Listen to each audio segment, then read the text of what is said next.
Hi everybody, this is Barry for Knitting for Love, and today's pattern is another pattern dealing with little seeds all over the place, and this one is called a rice stitch.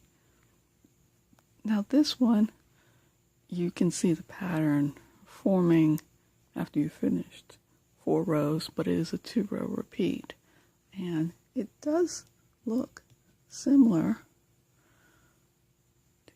Well, not really. If you put them side by side, this is the seed stitch, that's a rice stitch, and then that's the double seed stitch or moss stitch, and then we have the rice stitch. As you can see, you can play around with the knit purls a lot to come up with your own little textures. So I'm going to show you how to do that. And this is a 2-row repeat, and your first row is you're going to knit 1 in the back of the loop. So you see this back loop here. That's where instead of knitting regular in the front loop, you're going to knit in the back loop. So I'm going to knit 1 in the back loop. Then you're going to come around and purl. And you're going to do the same thing again. Knit 1 in the back loop. And then purl. Knit 1 in the back loop. And then purl.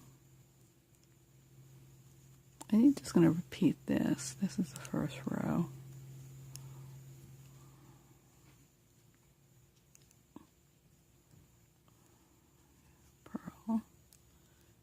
Knit 1 in the back loop, and then you're going to purl the last one.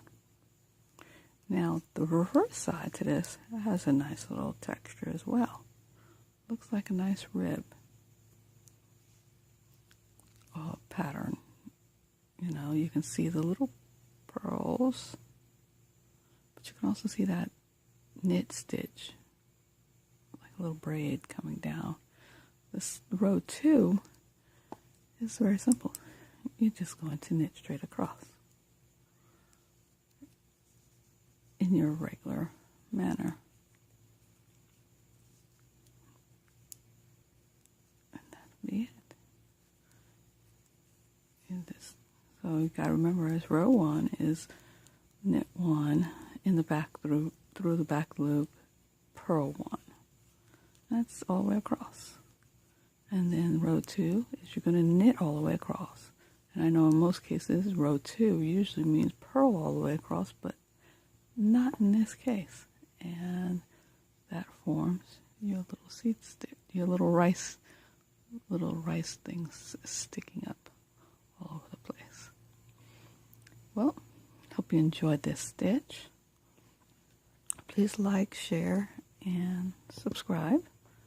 Happy knitting. Bye now.